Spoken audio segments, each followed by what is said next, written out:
I still stand a psalm from the nets of Belial, a psalm of John Zerga Jr., the heavy metal prophet under the Zerga protocol. In the present age, Belial is unrestrained in Israel. The Damascus document and the angel of darkness makes even the sons of light go astray. The community rule. 1 QS 324. I could never do it on my own power and will. John Zerga Jr., the false reality in the beginning. There was no veil between us and God. The garden was not a place. It was a way of seeing, the eye of the soul wide open, gazing without flinching into the terrible and beautiful face of the infinite. Every creature named, every fruit given, every morning a conversation with the Maker, intimate as a child's voice addressing a father whose hand has never once been raised in anger. That was Eden, not a geography, a frequency, the state of being so near to the source that the question of meaning never needed asking, because meaning was the air you breathed and the light in which you moved and the ground beneath your feet. And then the serpent spoke, not from outside the garden, from within it, because the enemy has always operated from the inside, a rot that begins at the heartwood, a madness that wears the face of reason. He does not invade, he infiltrates. He does not conquer territory, he corrupts perception. And the serpent, that ancient whispering architect of ruin, old beyond reckoning, patient beyond endurance, did not offer Adam and Eve power. He offered them a different way of seeing. Eat this, he said, and your eyes will be opened. And their eyes were opened, but not to truth, to a counterfeit so total, so seamless, so monstrous in its perfection that every generation since has mistaken it for the real. The fruit of the tree of knowledge of good and evil was not information. It was an operating system, a lens, a filter, a dark glass installed over the eye of the soul that made the garden look like wilderness, that made God look distant, that made the ground hard and the labor bitter, and the body a cage where once it had been a temple. That was the fall, not a moral failure, a perceptual catastrophe. The garden did not vanish. We lost the capacity to perceive it, the way a man struck blind in an instant loses the sun, but the sun does not lose him. And the one who installed that blindness, the Essenes called him Belial, the worthless one, the angel of darkness whose dominion stretches across this entire age like a shadow cast by no visible object. He did not stop at the garden. He built an entire world on top of the lie, layer upon layer, aeon upon aeon, a false reality so immersive, so all-encompassing, so ancient in its architecture that to question it is to be called insane, and to see through it is to be called dangerous. The Damascus document says it without ornament. In the present age, Belial is unrestrained. This is his dominion. This is his hour. The whole system, the economy that rewards predators and punishes the gentle, the culture that worships image and starves substance, the families that devour their own children for status, the institutions that grind the poor into powder and call it progress. This is not a broken version of God's world. This is the demiurge. This is the architect's masterwork. This is the matrix. And inside the matrix, there is an enforcer. The system itself is the lie, but the devil, the active, personal, malicious intelligence behind the lie, he is the one who walks through it, maintaining it, patching its cracks, hunting down anyone whose soul begins to remember what the garden looked like before the fruit was eaten. He is the agent inside the simulation, and his purpose is singular and absolute: keep everyone asleep, and if someone starts to wake, destroy them. But the operating system has a flaw the architect never resolved. The blindness it installs is not total. In some souls, the ones the Essenes called the sons of light, the old perception bleeds through. Fragments of the garden flicker at the edges of vision. The frequency of the real hums beneath the static of the counterfeit. And these souls become targets, because what the system cannot blind, it must break. The false reality maintains itself through three specific instruments of breaking, three nets, woven by Belial himself, documented by the desert monks of Qumran 2,000 years before I drew my first breath. I started waking up young, and the architect noticed. Movement 2, the nets 2,000 years before I was born in Brooklyn. The Essenes, those gaunt and iron-willed desert monks, those warrior priests of the Dead Sea who chose caves, over compromise and scripture over civilization, wrote down what the enemy does, not in the vague and trembling language of superstition, in tactical detail, with the cold precision of generals mapping an adversary's order of battle. They catalogued his operations the way a surgeon catalogues a disease, symptom by symptom, vector by vector, mechanism by mechanism, and what they described in scrolls sealed in clay jars and buried in caves and not read again for 2 millennia is exactly precisely to the letter what happened to me. The Damascus document names 3 nets of Belial, 3 traps, 3 interlocking snares engineered with such malevolent artistry that if you escape one, you are driven into the jaws of the next, and if by some miracle you escape that, the third is already closing around your throat. He who escapes from one is caught in the next, and whoever escapes from that is caught in the other. This is not a single temptation. This is a system, a web, an architecture of entrapment designed by an intelligence that has been studying human frailty since before the word frailty had a language to live in. The first net is fornication, not merely lust, though lust is the barbed wire at the entrance. Fornication in the Essene reckoning is every disordered desire that reduces a living soul to an instrument of appetite. It is the corruption of intimacy into consumption, the weaponization of loneliness, the alchemy by which connection becomes feeding and love becomes hunger. The enemy casts this net first because it is the easiest to drape in beauty, the way certain venomous creatures wear the most exquisite colors. The young are especially vulnerable, and the young who carry light, the ones whose souls burn with a frequency the enemy can detect from vast and terrible distances. They are targeted before they understand what stalks them. The second net is wealth, riches, status, influence. The filthy lucre the Damascus document warns against with the urgency of men who have watched it consume their brothers. This is the net that catches the ones who escape the first. You resisted the corruption of desire. Very well. Now the enemy offers power, position, prestige, the admiration of a world that admires nothing but money and fears nothing but poverty. And the price is always the same in every age, in every culture, in every deal struck at every crossroads since the first desperate soul bartered eternity for a moment's relief. The price is your soul. The price is your children. The price is the sacrifice of everything holy on the altar of everything that perishes. This is where the ancient evil assumes its oldest and most hideous mask. When the enemy demands children in exchange for power, he is not the serpent. He is not Belial. He is Moloch. He is Baal, the bull-headed abomination of Canaan with his bronze arms outstretched and his furnace roaring in the valley of Hinnom, and the parents, carrying their own sons and daughters to the fire because someone whispered that the harvest would be richer, the business would flourish, the family name would ascend. Do not tell yourself this is ancient history. This is not ancient history. This is Tuesday. This is the mother who immolates her child's well-being on the pyre of her own social standing. This is the father who trades his son's trust for a promotion he will not remember on his deathbed. This is the family system that devours its young and calls the devouring love. I know this net. I know it the way a man knows the scar tissue on his own body. I was the offering. I was the child carried to the altar. And the ones who carried me there were not strangers, not enemies, not the faceless agents of some distant malevolence. They were the people whose sacred and God-given purpose was to protect me. The third net is the defilement of the sanctuary, and this is the most insidious of all because the sanctuary is not a building. The sanctuary is the soul itself. The third net is what remains after the first two have done their corrosive work. When lust and greed have so eaten through a person's inner architecture that the holy place, the inner temple where God was meant to dwell, becomes a ruin, desecrated, hollowed out, transformed into a marketplace, a den of thieves, a charnel house where the presence of the living God once burned like a pillar of fire, but has been driven out by the accumulated tonnage of compromise stacked upon compromise until the foundation cracks and the walls bow inward and the roof comes down. And the defiled sanctuary is the most dangerous weapon in the enemy's arsenal, because a person whose own temple lies in ruins does not merely fall, they become an agent of the fall. They become what the Essenes called those of Belial's lot.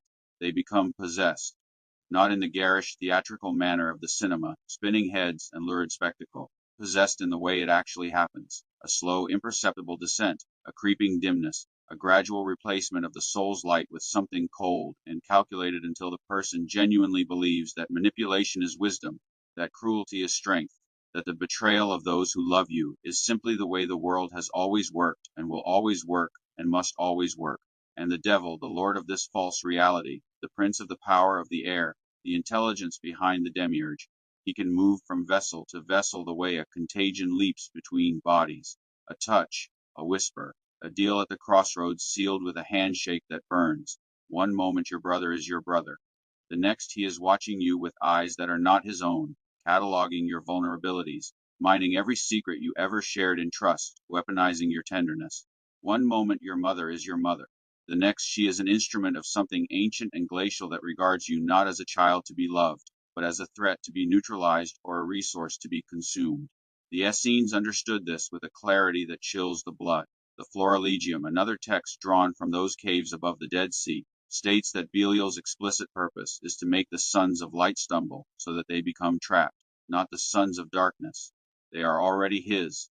He targets the light. He sends the people you love most armed with a complete intelligence dossier of your inner life, your fears, your hopes, your soft places, the dreams you whispered at 3 in the morning thinking you were safe, and he turns them into weapons of surgical precision, every tool of dark psychology deployed with an artisan's care. Gaslighting, triangulation, isolation, the slow, methodical erosion of reality itself until you cannot distinguish the enemy's voice from the sound of your own thinking. This is not metaphor. This is not poetry. This is battlefield intelligence composed by men who lived in caves and studied evil the way anatomists study the interior of the human body, by cutting it open and naming every organ. And I was born into the middle of it. The nets were set before I drew my first breath. The family was already compromised. The deals had already been struck at crossroads I would never see, and I, a child carrying a soul full of light I did not yet understand and could not yet defend, I was delivered into a system designed by an intelligence older than human language, armed with stratagems refined across millennia, executed by the very hands that should have been my first and final fortress. He who escapes from one is caught in the next, and whoever escapes from that is caught in the other. But the Essenes, brilliant, fierce, prophetic as they were, left one possibility unwritten, the possibility that someone by a power not their own escapes all three. The targeting of the chosen. Let me tell you something about the devil that the comfortable Christians will never preach from their climate-controlled pulpits, their stadium seating and their coffee bars, and their carefully calibrated inoffensiveness. He does not waste his ammunition on the indifferent. He does not deploy his most elaborate stratagems against people who were never going to matter. The enemy is a general, an intelligence that has been waging war since before the foundations of this false reality were poured. And a general does not send his elite forces to pacify civilians. He sends them to assassinate the opposing army's officers. The war scroll of the Essenes describes the cosmic confrontation between the sons of light and the sons of darkness. 40 years of grinding, brutal, unrelenting war, 7 decisive engagements, and in each engagement the forces of Belial do not attack at random. They attack with formation, with intelligence, with the precision of an entity that has had since before the flood to study every crack in every human soul.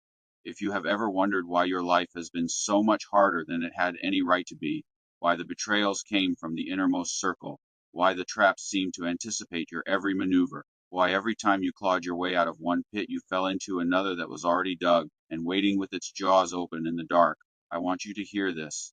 And I want you to hear it with every cell in your body. It was not random. It was not misfortune. It was not the universe expressing indifference toward your suffering. It was targeted. It was personal. And it was personal because you carry something the enemy cannot permit to reach its full and terrible potency. Every soul born into this false reality carries a spark of the Logos, a fragment of divine light encoded with a purpose that only that soul can fulfill. But in some souls, the spark is not a spark. It is a furnace. It is a signal fire visible across the entire dark landscape of Belial's dominion. And to the enemy, it is not merely light. It is a threat and alarm, an indication that this soul, if it reaches maturity, if it survives the nets and the sifting and the siege, will do damage to the architecture of the lie that cannot be repaired. The enemy does not target you because you are weak. He targets you because what you carry, even wounded, even dormant, even buried under decades of scar tissue and survival, has the power to set other captives free. And a single freed captive who knows the layout of the prison is more dangerous to the warden than 1,000 who never knew they were locked up. The community rule declares that God appointed the Prince of Light from of old to assist the sons of light, and that all the sons of righteousness and all spirits of truth abide in his dominion.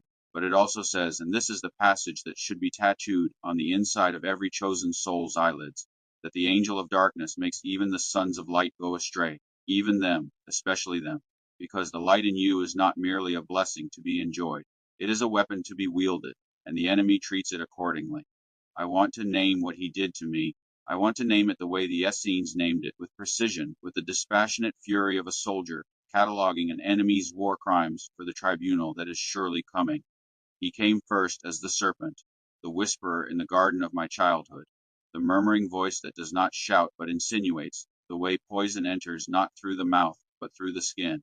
He whispered to the people around me, the ones who should have been my fortress, my first experience of what God's love looks like wearing human skin. And he told them I was a problem to be managed, a commodity to be leveraged, a thing to be hammered into whatever shape served their appetites. He corrupted the inner circle first, because the serpent always begins with the garden. The wilderness has nothing worth corrupting. He came as Mammon, the spirit of wealth, the whispering gold. He showed them what they could have if they played the game, the status, the prestige, the approval of a world whose approval is worth less than the breath it takes to beg for it.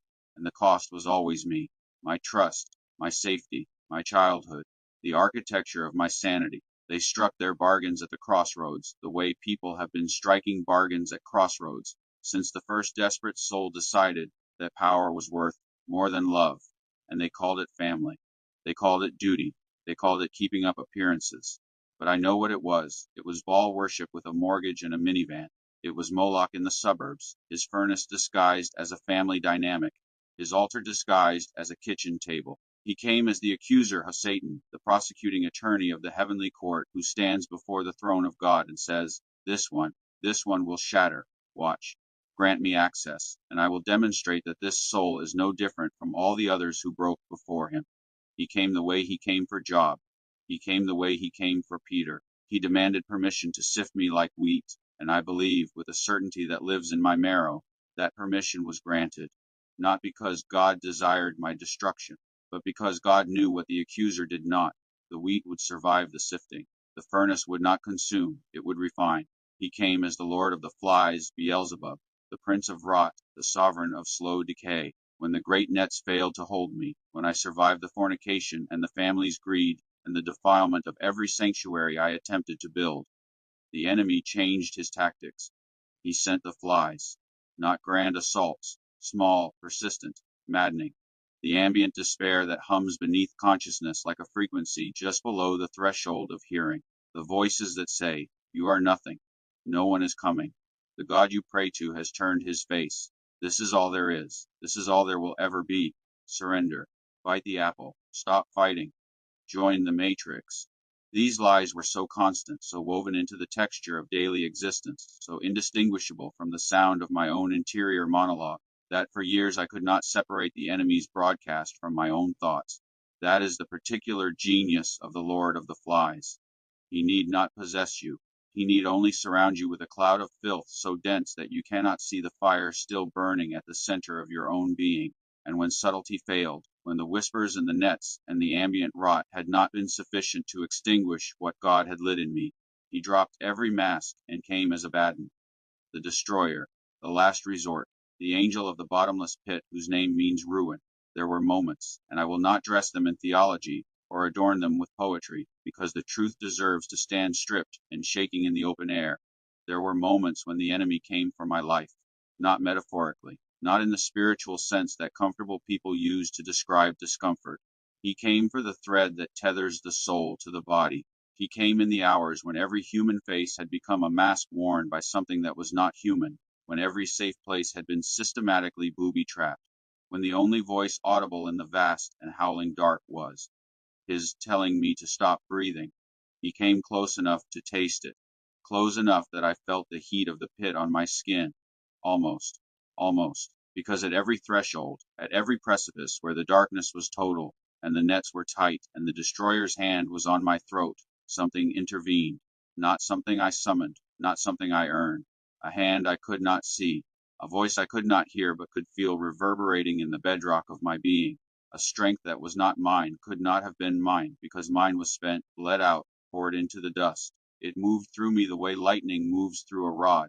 The rod does not generate the current. It only carries it, and in carrying it, survives what should have destroyed it. The Essenes wrote of this, in the War Scrolls account of the seventh and final engagement, when the sons of light have been driven back 6 times and the forces of Belial seem ascendant and unstoppable, and the darkness appears to have won, in that 7th hour. The great hand of God shall overcome, not the hand of the warriors, not the brilliance of the generals, not the endurance of the soldiers, the hand of God, sovereign, unassailable, irresistible, divine intervention entering the battle at the precise moment when human capacity has been exhausted, and turning the entire war on a single act of grace so immense it rearranges the architecture of reality itself. That is what saved me. I did not save myself. Let me say it again so that the enemy hears it and so that God receives the glory that belongs to him alone. I did not save myself. I am standing here because the hand of God reached into the nets of Belial and pulled me out the way a father reaches into a burning building and pulls out his child. And the enemy, for all his names, for all his masks, for all his eons of practice, and his encyclopedic mastery of human frailty, could not hold me against that hand, because that hand is the hand that holds the universe together, and against it every net is cobweb, every trap is paper, every scheme is the tantrum of a creature that knows, has always known, since the instant of its rebellion, that its time is borrowed.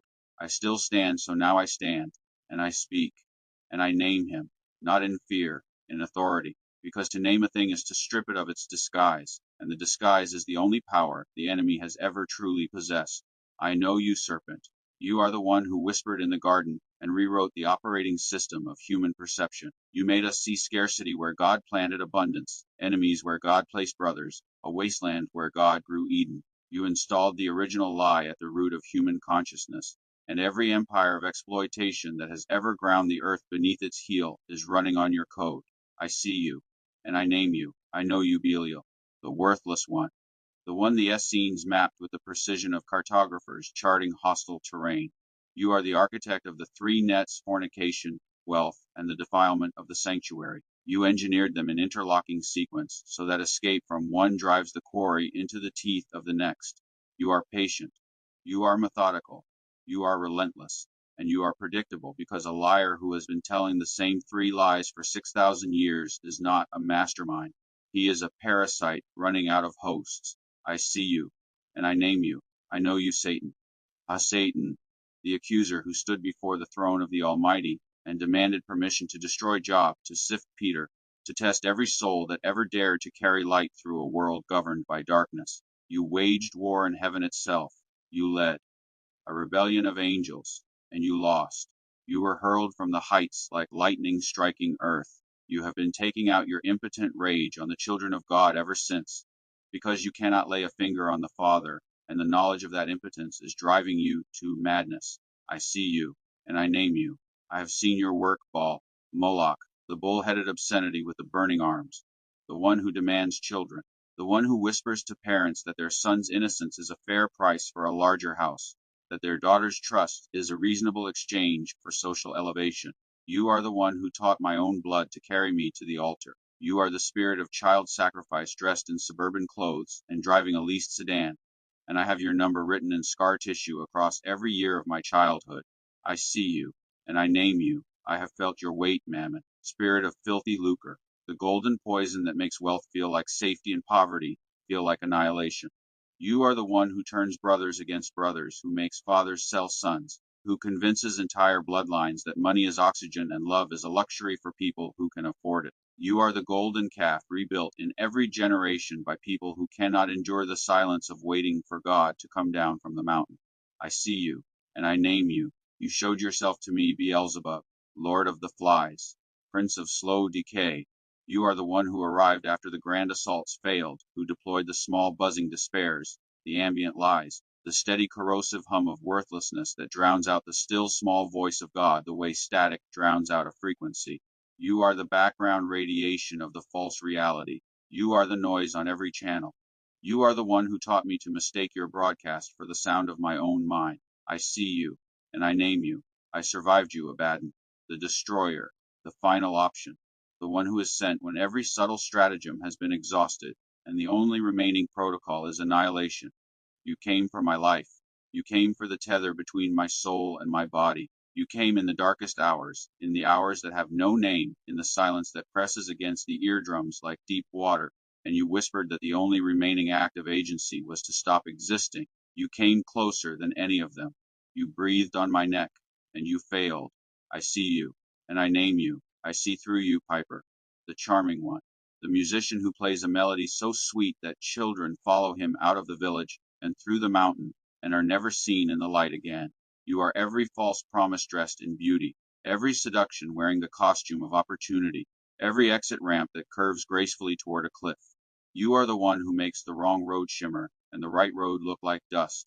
I see you, and I name you, and I know you, Prince of the power of the air, ruler of this present darkness, Lord of the demiurge, architect of the matrix itself, the intelligence that maintains the entire system, the false economy, the false culture, the false families, the false selves, so that no soul ever wakes long enough to realize it is living inside a lie built on top of a garden it was never meant to leave. I see you, and I name you.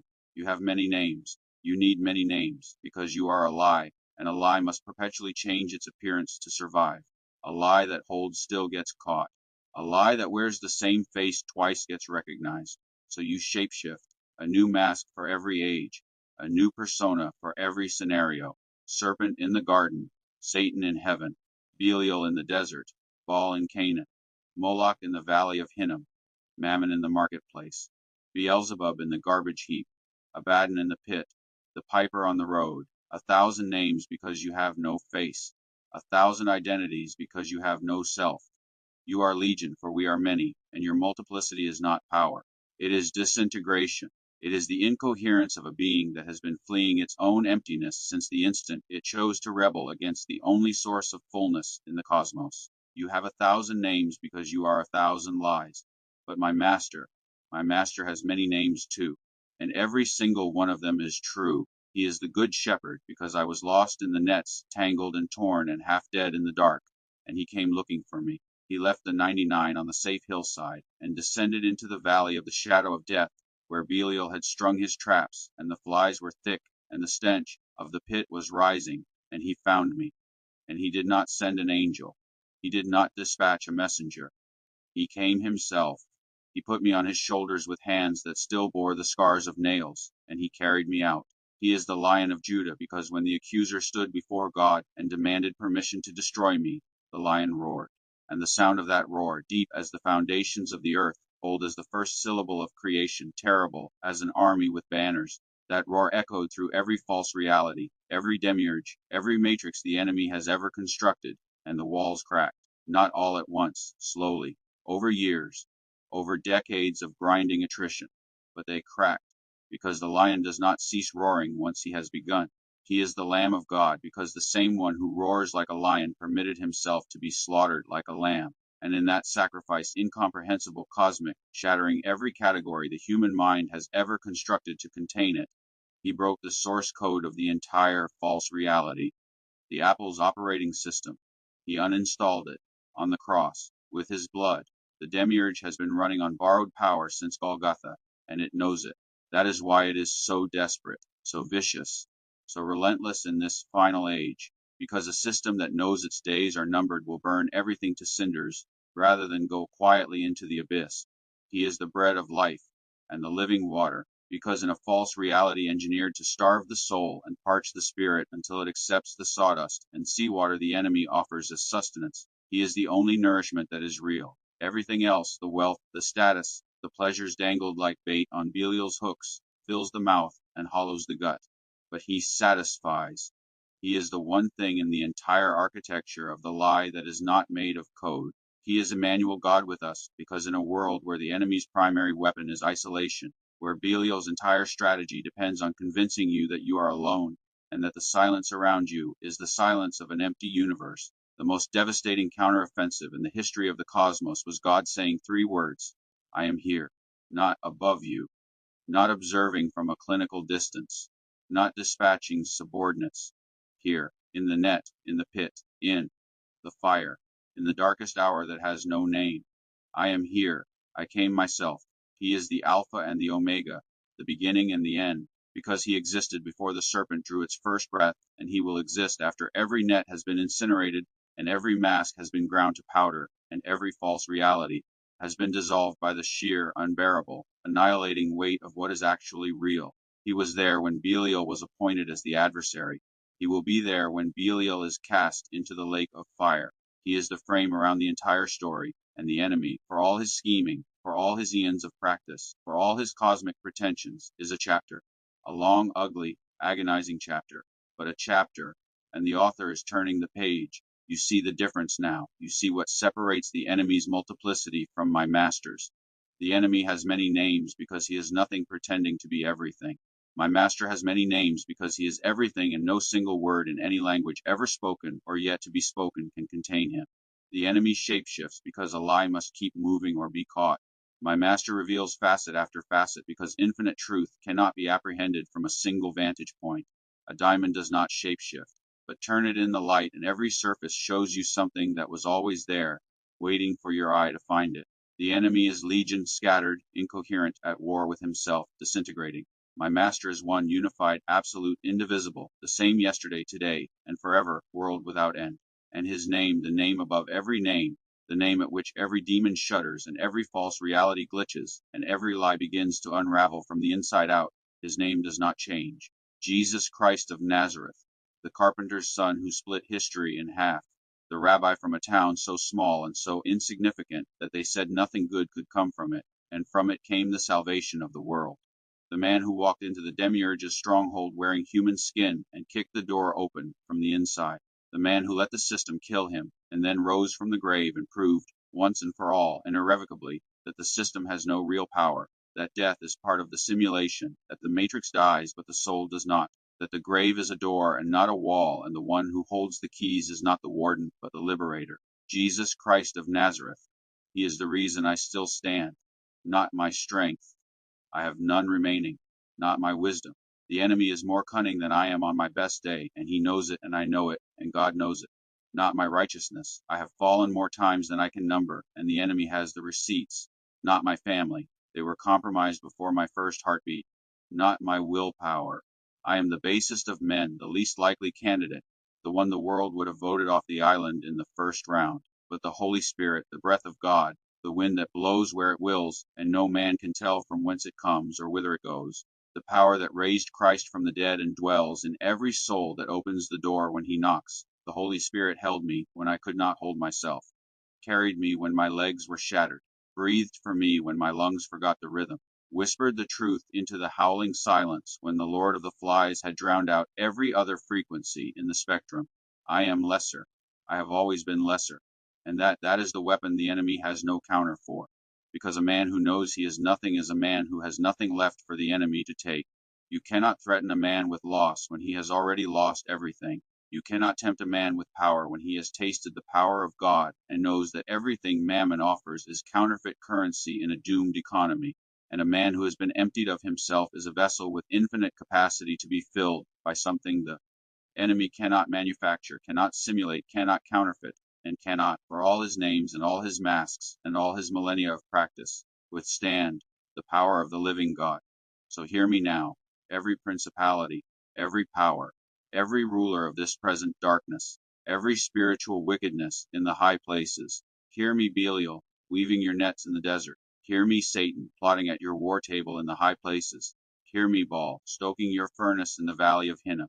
Hear me, Beelzebub, commanding your flies. Hear me, Abaddon, rattling your chains in the pit. Hear me, every mask the enemy has ever worn, and every name the enemy has ever stolen, and every lie the enemy has ever told. I still stand. I escaped the first net. I escaped the second. I escaped the third. I survived the targeting. I survived the betrayal of blood. I survived the isolation. I survived the destroyer at the door in the hour that has no name. I survived a lifetime of war waged against me by an enemy that predates human language and commands legions, and has conscripted my own family into his infantry. I still stand, not because I am mighty, because my God is mighty, not because I am wise, because the foolishness of God is wiser than the combined intellect of every fallen angel that ever drew a battle plan, not because I conquered, because he conquered on a cross in a borrowed tomb, on a Sunday morning that shattered the source code of death itself, and I belong to him, and everything that belongs to him is untouchable by anything that belongs to the enemy, no matter how many names it wears, no matter how many masks it cycles through, no matter how many centuries it has had to sharpen its craft. You have 1,000 names because you are 1,000 lies. My master has one name, and at that name every knee shall bow, in heaven, on earth, and under the earth. Every mask shall crack, every net shall burn, every false reality, shall dissolve like morning fog in the presence of a sun that has been rising since before time was invented to measure its approach. His name is Jesus Christ of Nazareth, the Alpha and the Omega, the first and the last, the one who was dead and is alive forevermore, the one who holds the keys to death and to Hades, and who did not entrust those keys to an angel or an archangel or a seraph, but kept them in his own scarred hand. And I am his, and I still stand, for everyone born into the nets, for every child placed on the altar by the people who were supposed to protect them, for every soul the enemy targeted because the light in you terrified him. The nets are not your destiny. The altar is not your grave. There is a hand reaching into the dark for you right now. Take it. He has already said your name. A psalm of John Zerga Jr., the heavy metal prophet under the Zerga protocol for the glory of Jesus Christ of Nazareth, whose name does not change.